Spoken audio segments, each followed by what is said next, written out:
Today we're going to look at how we can combine HTML, CSS, and JavaScript. So the first thing I'm going to do is in the body create a new element that we've not used before, and that is a div. A div is nothing more than this, just a division in the page. It's a way to divide your pages into various sections, and you can put other components within the divs.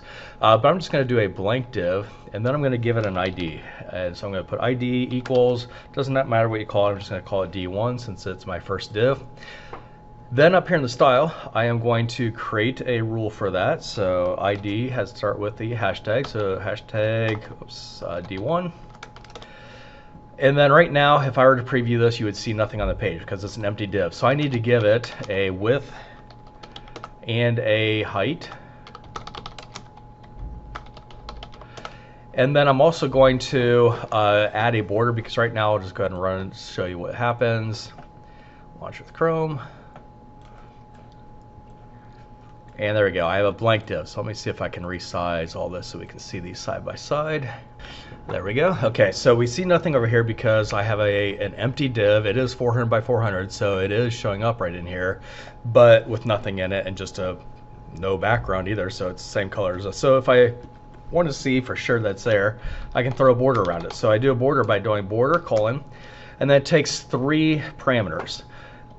How thick I want the border, so I'm just going to do a 1 pixel thick border. What type? We have like solid, dash, dotted, there's all types of borders. I'm just going to do a solid border. And then what color do I want? Not block, there we go.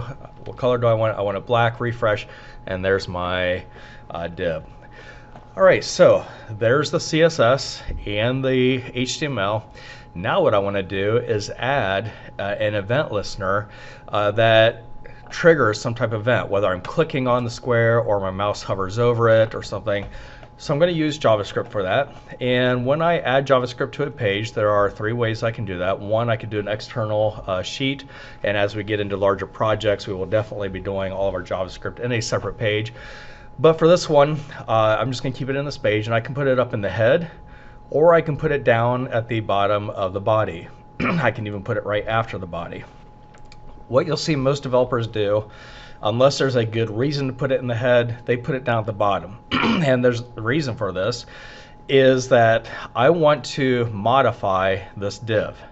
If I put my script up here, it's going to try to run the script unless I do functions, which that's a whole topic for another day. But it may try to access this prior to the div existing, and then I'm going to get an error. So by putting it down here, I know that the page elements have all loaded before it gets to the script. So I'm going to go ahead and put my script tags in here. Okay, so, oops, forgot my C. There we go. All right, so now I can start adding my JavaScript. So anytime I want to add JavaScript to a page, got to have the script tag so the browser knows this is no longer HTML, it's now JavaScript. The way I access that div is I do something like this, where I do document dot get, and as soon as I type in get, mine's being cut off, but we can see over here, it's get element by ID. That's the one I'm looking for. I'm looking for an element based on its ID, and I gave this an ID of D1. So I'm going to say get element by ID, and then I'm going to use my parentheses, and then in quotes put D1. So that is the element I'm looking for. Then I want to change something about it, and I'm going to, and there's all types of things. We could change the size, we could change background images, we can change the color of it. There's all types of things we can change. I'm going to keep this simple and just change the background color. So I'm going to say dot style, because that is a style element that I am wanting to change. And then when I do that, I start to see all these different style options that can be changed, and there are a bunch of them. And somewhere in here, way up at the top, we're going to see background. If I start typing in background, we now see background, we see background clip, and then this is the one we're looking for, background color. I want to change the background color, and let's say I want to change it to red. If I refresh this, there we go. So document.getElement by ID, D1, looking for this element, changing the style of its background to red. Now what we just did is kind of pointless because I could have done the same thing up here and a whole lot easier. If I wanted to change the background to red with CSS, I would just say background color, red, whoops, red, I'm done. That's a lot less typing. But if I wanted to make it turn red only after a certain event, like after someone's mouse hovers over it or somebody clicks on it, Well, this is where JavaScript comes in. And what I'm going to want to do to get it to not change it right at the beginning is I'm going to want to turn this into a function. So if you remember back to when we were doing Carol, we'd create functions by doing function, and then whatever the name is, I'm going to call this change color. I need my empty parentheses and then my curly brackets. And then I'm going to take this and drag it into change color. If I refresh now, it does not change red because it's a function. Functions do not run until you call them, and this has never been called. So for now, nothing's happening. So now the next step, how do I call it? Well, when I want to call something on an element, I actually go into the opening tag for that element, so my opening div tag, and I put in the event that I want to listen for. In this case, I want to listen for, like, say, an onClick.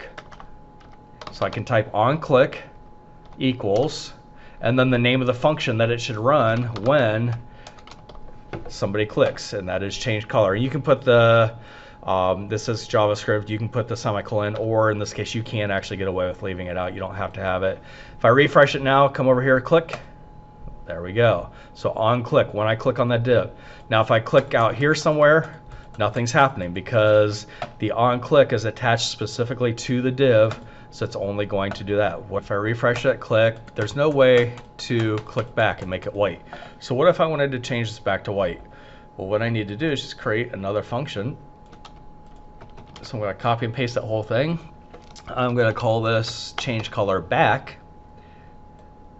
and change the color to white. So how would I do this? Well, I can't do on click again, because if I do on click and just duplicate that and I'll do on click change color back, it's not going to run both of them. It's just going to pick one, and it's usually going to be the first one.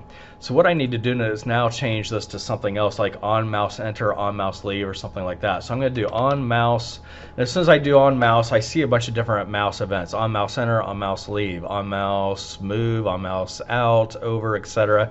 I'm going to do on mouse enter, have it change to red, and then I'm going to do on mouse leave and have it change color back.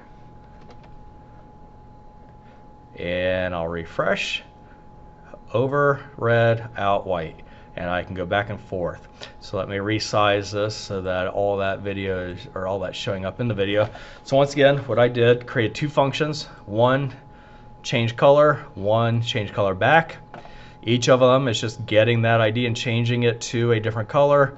And then in that div, I am doing on mouse enter to call the first function and on mouse leave to call the second one. So that is how we can combine all three elements to make interactive pages.